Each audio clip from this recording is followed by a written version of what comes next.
فالصراحة متشوقة قوي. فاحنا رايحين تبع كلية آداب قسم أنثروبولوجي. والله هنشوف احنا رايحين نعمل ايه، ولكن هنشوف طبعا هناك احنا هنعمل ايه. وكمان انا متشوقة عشان هو اول مرة اروحه اصلا. يعني انا اصلا متشوقة للتجربة نفسها، لان انا عمري اصلا ما رحت متحف، يعني عمري خالص ما رحت مكان يعني اثري اوي كده. فطبعا كل حاجة وكل الصور، يعني صور الاوتفيت كامل طبعا هتنزل على انستجرام، فروحوا طبعا تشوفوا الصور وما تنسوش الفولو. خلوني بقى اوريكم الاوتفيت اللي انا هروح بيه. اول حاجة البنطلون ده هروح بيه، اوكي، هو الجينز ده تمام. والله هو الجو حر، بس طبعا الجو فعلا مش امان خالص يعني.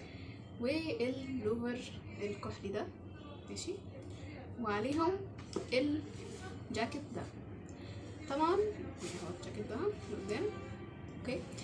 وطبعا الاوتفيت كامل زي ما قلنا هينزل على انستجرام، فروحوا شوفوه. طبعا بقى كل بقى الصور بقى وكده برضه هتنزل على الانستجرام، سواء ستوري او بوست، ولكن انتوا هتروحوا تعملوا فولو.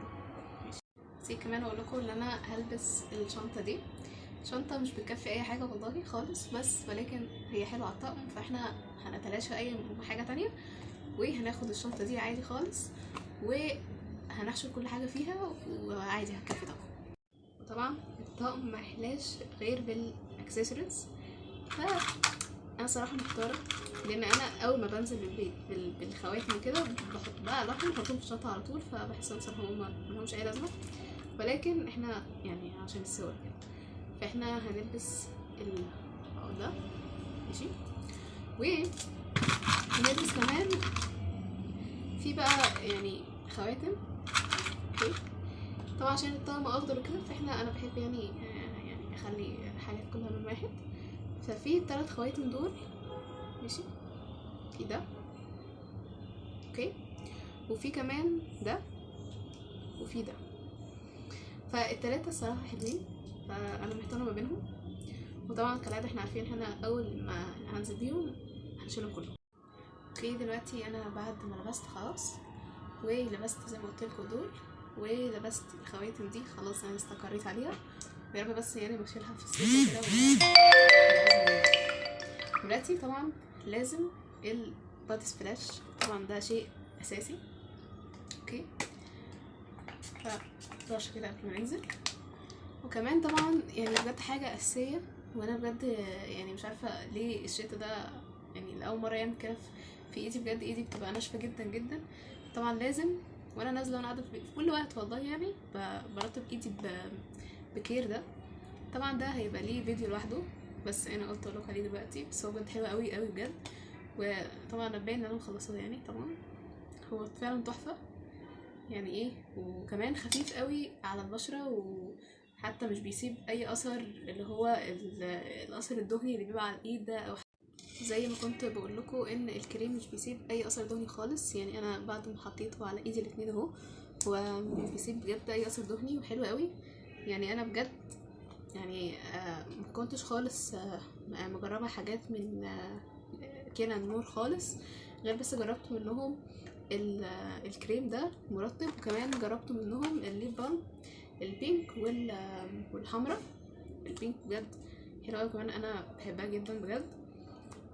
وكمان كنت عامله عندهم فيديو قبل كده فشوفوه.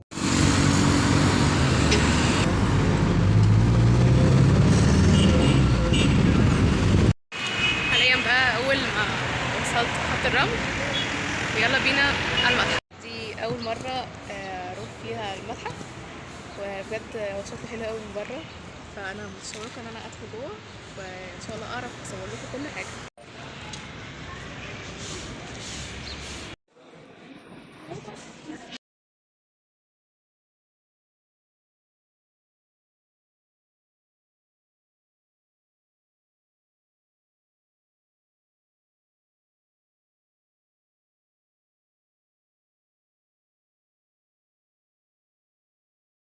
دلوقتي بقى بعد ما خلاص خلصت البريف، الصراحه كانت تجربه ايه لا حلوه ولا وحشه يعني ما اعرفش، حسيت ان هي ممله شويه عشان انا يمكن بحب ان انا اقعد امشي يعني حاجات مسليه اكتر، ولكن يعني كانت تجربه حلوه عشان هي كانت اول مره يعني وكده، فاكيد في حاجات تانية كتير جايه، زيارات تانية كتير قوي. انا حاليا خلاص رجعت وخلصنا خلاص التدريب بتاعنا، وصراحه ما كانش يعني المكان يعني او بالنسبه لي كان ممل شويه الصراحه يعني، عشان انا مش بحب الحاجات الثابته بحب حاجات تكون مرحه اكتر من كده، ولكن يعني كانت عشان هو اول مره اروحه طبعا، فكان يعني حاجه حلوه يعني ان انا ايه يعني اتعرف على مكان جديد وكده. وطبعا في لسه اماكن كتير هنروحها برضو، واستنى طبعا كل مره يعني افرجكم عن مكان. انا كنت عايزه اصور جوه اكتر من كده، ولكن ما كانش ينفع خالص ان انا اصور فيديو جوه، عشان انا يعني كل ما الف في حته الاقي الامن في ورايا على طول، فكان كل شويه يقول لي بلاش تصوير بلاش تصوير. ولكن يعني انا في صور كتير قوي كمان هتتحط في الفيديو وهتنزل على برضو على الانستجرام، فانتوا روحوا شوفوها، صور كتير قوي قوي وان شاء الله تعجبكم. وبكده يكون الفيديو بتاعنا خلص، اشوفكم الفيديو الجاي، باي.